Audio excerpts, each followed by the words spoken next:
এটা হচ্ছে বড় ঠাকুরের মন্দির, আমাদের পাড়ার বড় ঠাকুরের মন্দির।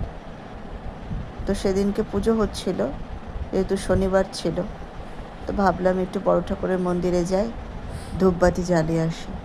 তো ছেলেকে বললাম যে তাহলে তুই একটু ভিডিওটা কর আমার, আমি ধূপবাতি জ্বালছি। তো সেই ভিডিওটাই ও করছে।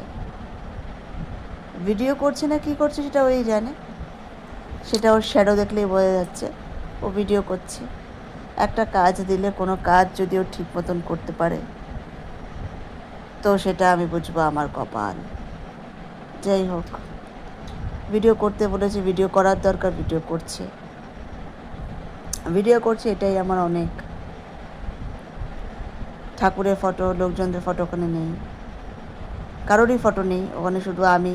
তাও দূর থেকে আমি ধূপবাতি দেখাচ্ছি ঠাকুরকে, সেটাই বোঝা যাচ্ছে। ও ভিডিও করছে, চালিয়ে রেখে দিয়েছে ফোনটা, আর এদিক ওদিক সেদিক দেখে যাচ্ছে। ওকে কে দেখছে ভিডিও করতে? আমার মান সম্মানটা সব চলে গেল। আমি ভিডিও করছি, সবাই লোকে আমাকে দেখছে, কি বলবে, কি ভাববে, মা আমাকে কি কাজটা করতে দিয়ে গেল, এইসবই হয়তো মনে মনে ভাবছে। কোন ঝামেলায় আমি পড়লাম, কি হবে আবার এবার। যাক, তাও একটু এদিক ওদিক ঘোরাচ্ছে এটা, ফোনটা, আর খালি ভাবছে আমাকে কে দেখছে। ওই যে শ্যাডোটা দেখলেই আপনারা বুঝতে পারবেন যে এদিক আর ওদিক দেখছে, ওকে কে দেখছে, ও কি করছে এখানে, সেই সবই ভাবছে।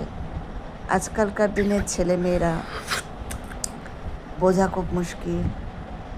আর আমি তো, যাই হোক, পুজো দেওয়াটা হয়ে গেল।